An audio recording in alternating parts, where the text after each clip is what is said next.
नमस्कार, चैनल में आपका स्वागत है। बताते चलें कि थाना सुभाष नगर क्षेत्र गंगानगर कॉलोनी के रहने वाले कुलदीप, जिनकी पत्नी नेहा चौरसिया घर से गायब हो गई हैं। उनका सामान जेवर पैसा लेकर फरार हो गई हैं। इस संबंध में थाना सुभाष नगर में उन्होंने एक प्रार्थना पत्र दिया था। उस पर गुमशुदगी की रिपोर्ट दर्ज हुई है, लेकिन कोई कार्रवाई नहीं हो रही है। भाग का परेशान है, दर की ठोकर खा रहे हैं। कुलदीप श्रीवास्तव है।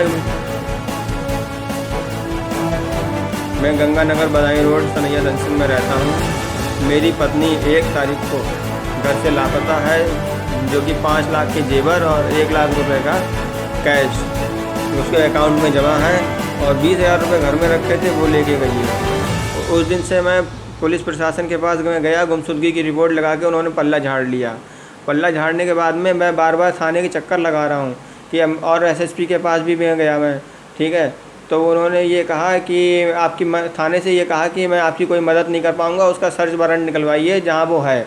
अगर मुझे इतना मालूम हो कि अगर वो कहाँ पे है तो मैं खुद ना पता लगा लूँ, पुलिस के चक्कर क्यों काटूँ मैं, ये बताइए। पुलिस जी ने साफ मना कर दिया, हम आपकी कोई सहायता नहीं कर सकते, आप घर बैठिए, आप मतलब जो चाहें वो कर लीजिए। वो अगर उसको आना, मैं उन्हें बुला नहीं सकता, ना उनको मैं गिरफ़्तारी कर सकता हूँ और ना ही मैं उनकी लोकेशन निकाल सकता हूँ। मैं किसी प्रकार की आपकी किसी प्रकार की कोई मदद नहीं कर सकता हूँ।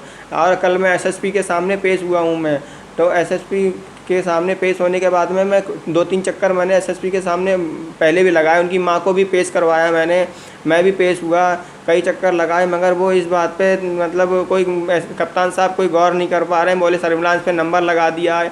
आज 8 दिन हो गए सर्विलांस पे नंबर लगे हुए। क्या लड़की का 1 घंटे में नंबर पता लग जाता है कि लोकेशन कहाँ है, और अभी तक कोई पता नहीं चला। अगर पुलिस प्रशासन मेरी कोई मदद नहीं कर पा रही है तो साफ मना कर दे, मैं कलेक्ट्रेट पर आके आत्महत्या कर लूँगा, और मेरा बच्चा और मैं दोनों मर जाऊँगा। इतना डिप्रेशन में आ गया हूँ मैं कि शायद ही मैं हर समय गोलियाँ जेब में रखता हूँ, ये गोली खा के और आत्महत्या कर लूँगा, दोनों लोग मिलके। अगर पुलिस प्रशासन मेरी नहीं सुनेगी तो मैं चाहता हूँ कि मेरी पत्नी कहाँ है और जहाँ अभी हो अब मेरे सामने पेश की जाए। अगर रहना चाहती है तो रहे, नहीं तो मेरा माल जेवर रुपया मेरे बच्चे का ठीक है वापस करे, और नहीं रहना चाहती है तो मत रहे। मगर यह है कि मेरा सामान जो ले गई है, माल जेवर जो ले गई है, सब कुछ वापस करे। मैं 1-1 रुपये से कंगाल बैठा हूँ। सिर्फ मेरे पास मकान बचा हुआ है, मैं घर मकान सारा सामान बेचने को तैयार हूँ इस समय, क्योंकि मेरे पास 1-1 रुपये के लिए पैसे के लिए मैं बर्बाद करके चली गई है मुझे। अब